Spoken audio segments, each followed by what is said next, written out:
going on, everyone? If you made it to this point in the video, I very much appreciate it. If you did like the video, definitely smash the thumbs up button, as they so say. But definitely leave some comments, let me know what you think. And then if you're so inclined, subscribe. We'll get some more content coming your way as we can. Alright, so I figured I would kind of break this video down into two parts. I've always wanted to attempt to do just a video where, there isn't commentary or anything like that. You can just kind of sit, be in the moment, and enjoy it. I definitely felt it was important for me to do that, just for my own, peace of mind on the trip itself. Very relaxing, so on and so forth. But then I figured the second part of this video I could kind of break down and explain where I went and just overall, what I thought of the trail, the area of Colorado, things like that, what I brought to eat, so on and so forth. Alright, so first and foremost, where I went, it was Lakes Trail. It was in the Mount Zirkel Wilderness, which is then in Routt National Forest. Kind of, I know, confusing. But basically it's outside of this town called Cowdrey in Colorado, just a little northeast of Steamboat Springs. You could kind of see in some of the footage that there was a fire, like a forest fire, that recently rolled through.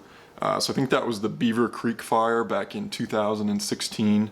But that also allowed, one of the things I really enjoyed about it, there were wildflowers everywhere, and you could kind of see that regrowth, coming back in. So that was super cool to see. But overall, the hike, I think, all trails and some other maps put it right around like 6 miles to get to the, quote unquote 7 lakes. I usually, whenever I go for hikes or whatever, I track them using this Garmin Instinct. It's usually kind of hit or miss, but I feel like it's fairly accurate. Its overall mileage was kind of, convoluted, but I think anywhere from probably 14 to 18-ish miles round trip for the whole trek, and then about 2,000 feet in elevation gain. So parts of it were pretty steep, but overall beautiful. And then, once you get up to those lakes, you're sitting, probably like 10,500 feet, give or take. So as nightfall came, see the stars, see all sorts of stuff. So it was beautiful. So overall, the trip was pretty short, just one night, but wanted to utilize it as kind of a test for some future backpacking trips I have planned for the end of the summer. So really wanted to kind of dial in not only food, but then clothing and just weight of my pack and kind of how it fits all together.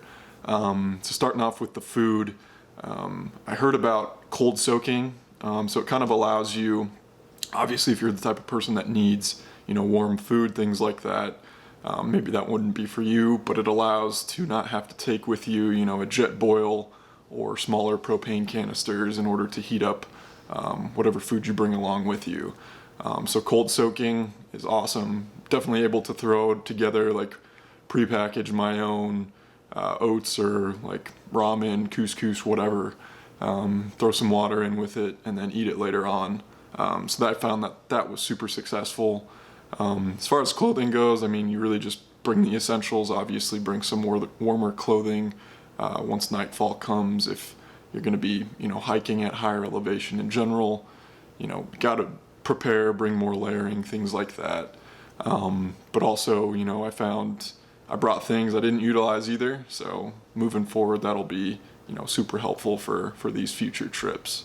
So one last thing I wanted to touch on. So obviously, we got a lot of kind of things going on outside in the world. A lot of it's beyond our control, if you will.